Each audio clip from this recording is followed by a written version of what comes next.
Alright, so here is number 2 of this 2-part video.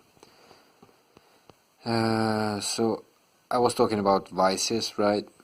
So I have on my hands 2 major vices left. I think I kicked the alcohol one, although I already said so that I have never been a big drinker. Like I don't think I was addicted to alcohol, but I can openly and clearly say that I was definitely addicted. I am probably still addicted to smoking and PMO. So I am 34 years old. 34. I have never been married. Never. I've never had children.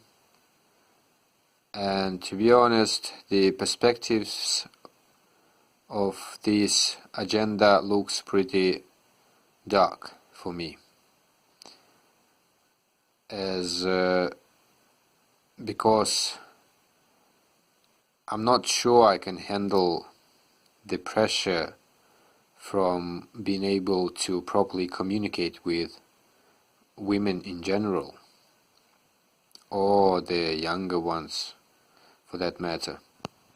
So yeah, that looks pretty grim for me. Back to the vices.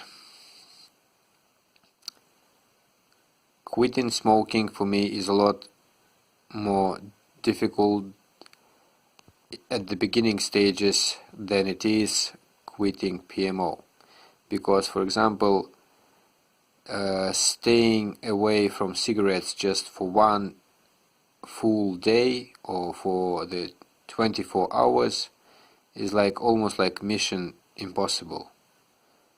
It's like I need to make at least one puff or something like that. But this time it was quite easy. Maybe with the help of God. I'm not afraid to say this word in front of the camera. I think God helps a lot, both with no smoking and no PMO.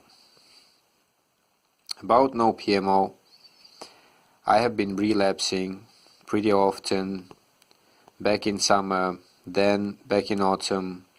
I did go to Sweden for 2 months for the berries season, and similar to what happened a couple of years ago when I went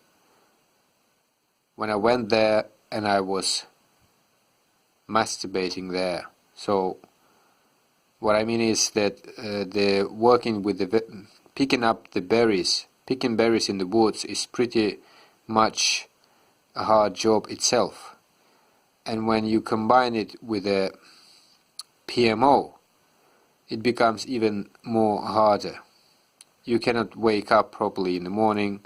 You are a lot more lazy to go picking the berries, so it affects amount of the money you will earn in the end. So that year 2019 was pretty bad for me in terms of PMO, because I couldn't stop myself.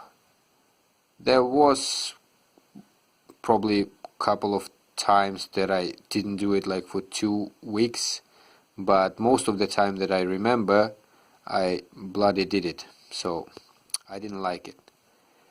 And then I came home and I couldn't get out of the sleeping cycle, or what do you call it, vicious circle, and I was relapsing and relapsing and relapsing.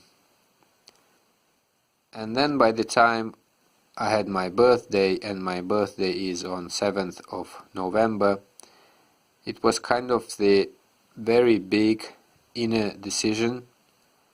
It was both the inner decision and it was like a big excuse, not just a big reason to quit for me, because I always thought that I will be able to quit PMO by the time I am 33, which is, as probably some of you know, was the age of the Christ, Jesus Christ. So I thought to myself, alright, 33, I should be free from the vices. But that shit never happened.